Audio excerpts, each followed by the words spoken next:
Alex. Hello. Welcome to Montreal. How are you feeling? Thank you very much. Good. I got here last night. It's been nice. It's a nice side of jet lag. So you wake up at like 5 a.m. and you feel like super productive. And you're fresh off your first point, so you're feeling good and re-signing. Vibes are good right now. Yeah, vibes are very good. So congrats on re-signing with Williams.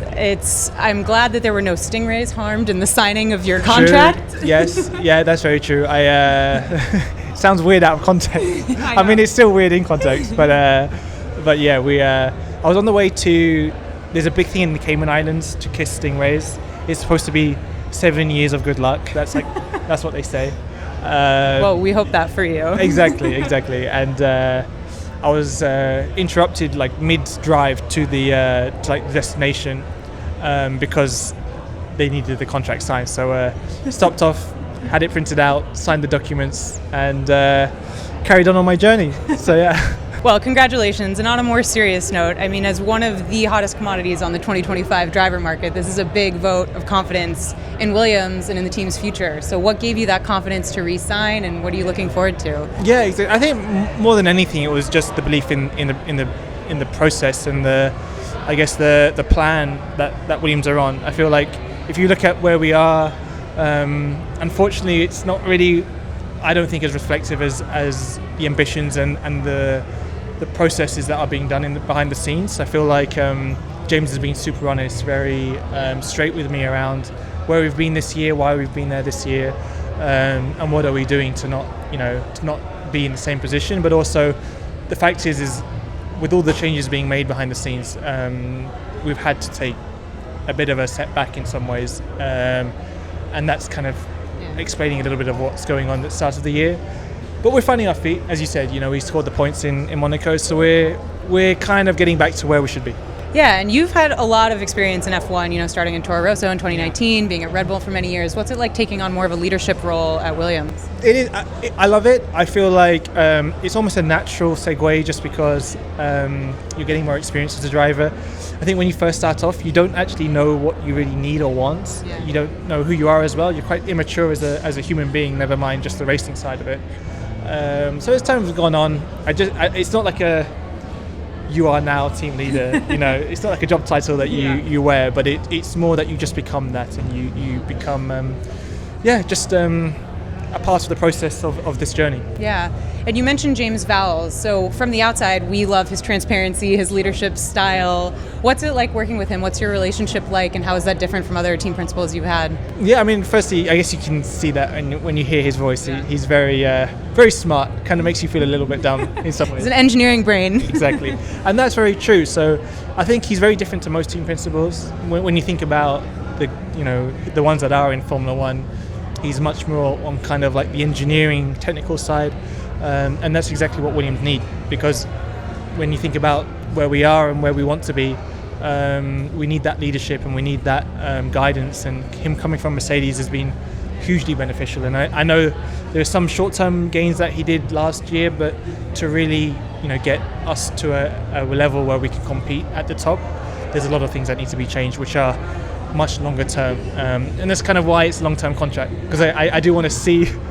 the fruits of this journey. No, it takes a lot of time, and I think that's something that fans don't necessarily understand from the outside. It is. It's just, I'll give you an example.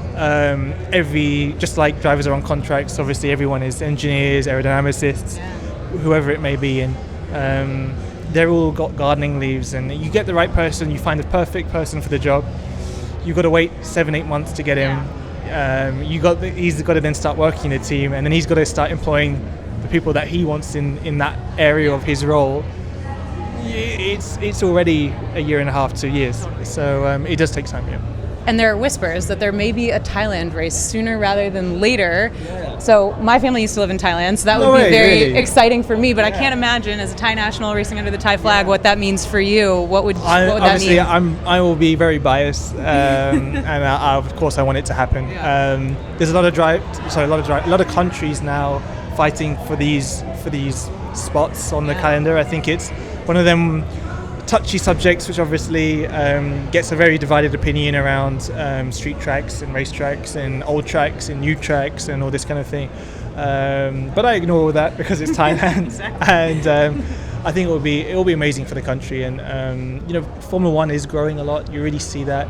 Every time I go there, it seems just to grow, and it's amazing to see. I really want to be, if it can happen, I really want to be a part of that. And even now, we are in talks and seeing how can I really, if there's a way, I will do what I can to try and get this on the map and make it work. So, the Prime Minister, he was at Imola and he's had meetings and whatnot. So, fingers crossed. Fingers crossed. Yeah, I'm certainly rooting for that. Yeah. How do you feel like your Thai nationality and your Thai heritage has played a role in your motorsport career? It's been unique. So if you think about Thailand and motorsport, they don't really go hand in hand too much. I would say it's more so two-wheeled motorsports is where Thailand's maybe a little bit more popular in. They have a MotoGP race in Buriram, which is north of Bangkok. But for the most part, it is not that well known. What it's helped me with is really be able to differentiate myself from other people as well. So I've been fully supported by Thai people, by Thai sponsors my whole life, and it's really been able to set me apart. And unfortunately, right now, the growth, or at least when I was racing, it was very hard to have this base where you could really build your skills necessary to become a kind of a Formula One level, kind of skilled driver.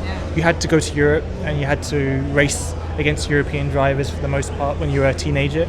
I want to try and look at that space and see what I can do to try to bridge that gap, because I think at the minute, you can imagine if you do that, it's a huge expense. You see kids now, they have to live at 12, 13 years old with their families in Europe just to try to make the dream sacrifice. Happen. A huge amount. So let's see. I think that's part of, I'm hoping this kind of very early project of what can I do to be a part of this possibility. Yeah. Well, the country is lucky to have you as a spokesperson and as a representative. So we're in Montreal. Congrats again on your first points of the season in Monaco. Can we be excited for hopefully many more to come this season? I mean, I'm more a pessimist than an optimist. But I don't see why not. In some ways, I think Canada last year was a great track for us. It's quite similar in some ways to Monaco, just being bumpy, low-speed kind of circuit, which was something which we liked in Monaco. The main thing for us, which has been a big talking point about our car, is the weight. The car's heavy. It needs to be on a diet, but it will take a bit of time for that to happen. And unfortunately for us, it just seems like Montreal it's quite penalising to be heavy around here. So let's see. Okay, well, we're thinking the best for you. Thank you. So one more question before we jump into some quick rapid fire, but we have to talk about your grandma. She is basically an F1 celebrity at this point, even though you may not be her favorite driver. What's your favorite motorsport memory with her? Well, to be honest with you, she wasn't a huge know-it-all around racing, and so she knew I raced as a kid. But she's kind of, we call her grandma, but she's actually my grandpa's sister. But in Thai culture, everyone's your grandma, everyone's your everyone's an auntie, whatever it may be. So she knew what I did or whatever, and that kind of thing. And as I got into F1, and all her kind of friends kind of said, okay, well, because I carry her surname, Ansu Sin. That's like my name's Alex Albon, Ansu Sin. So she was like, well, okay, getting all this noise around it and whatever. And then she watched Drive to Survive, which was for people that don't watch Formula One, it's such a good way to get introduced them to the sport. And then that's it. Like she's just. People think about, okay, these people that are hooked from Drive to Survive, they think of teenage girls for the most part. But it's Alex Albon's grandmother. All ages and all kinds of people that have been hooked from Drive to Survive. So now that's it. I don't know why Lando Norris. I haven't asked her that question, and I need to dig deeper. We need to get to the bottom of this. Yeah, so she's my whole family on that side. They do amazing work for charities. And so they do a lot of these conferences around the world, kind of explaining what they do and how they do it. And so she was in Japan on a kind of a summit meeting kind of thing. and she was landing, and she landed the same time. She wasn't there for Suzuka. She was just there for her own thing, and she arrived and saw Lando at the baggage reclaim area, and now the selfie is all over the internet. She gave it a big story about how she was I was her grandson and what not, but I'm not sure if he believed that story or thought she was crazy. But anyway, she was very kind. She said Lando was super kind and very friendly. Well, I believe that. Yeah. So super quick rapid fire. We're big fans of Lily on the podcast. What would she say you need to improve about your golf game most? Okay. I thought about being a better boyfriend or whatnot. I was like, well, there'll be a few we'll things. Stick to that. She always says to me, I get frustrated about my level. And she always says to me, how can you be frustrated when you don't play enough to be good enough? So I guess it's managing my expectations of myself. Yeah. That's her advice to me. It's mental. It's all up here. Golf is all up here. Yeah. Golf is all up here. But yes. That's so funny. And if you had to be stranded on an island with anyone on the grid, who would it be and why? Okay. Luckily, I had this question not too long ago, so it's fresh. It would be Valtteri. I love that answer. I chose Valtteri because he seems to be slightly on the introverted side. Maybe that's not true. I think he's one of them guys, if you actually know him, he's probably total chaos. But for the most part, he seems a bit more on the quiet side. That's good. That's important. You don't want to be on it deserted and wanting to be killing the other person on the island. You need camaraderie. There is, exactly. And then the other side to that is I would like another person. And I would want a designer. I would want Adrian Newey. Okay. So Adrian needs to be on the island with me, and he needs to be designing the boat to get us off. And I reckon it would just... It'd be very easy for him. We could be anywhere. We could go anywhere. Just give him a palm tree. And it's a super yacht. It's a super yacht, exactly. That's incredible. Okay, I think I already know the answer to this one, and I think my answer is the same, but favorite Thai dish? Oh, okay. My favorite is pad krapao. Me too. Oh, really? Yeah. That's good. It's so good. It's like home foods, and I struggle. This sounds very diva of me, but I live in Monaco, and Thai food is impossible to come by. So I've had to pay the price. I have to drive to Nice, which is like a 30 to 45 minute drive, to get my fix of like you heard it here first. Semi-authentic Thai food in Nice. Exactly. But that's it. I've taught the Williams chefs how to make it. Do they make it for you? Yeah, oh, yeah. So like Sunday night after a race, there I am. Oh, I love that. Okay, and last question, because we're in Montreal. Poutine, yay or nay?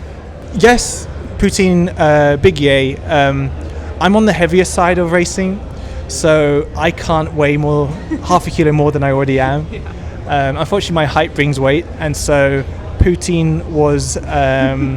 not in the diet. It's not in the diet. It's not in the diet, but I definitely have had it. And we've had already in the 12 hours I've been in Canada, 2 suggestions from people around good poutine spots. Okay.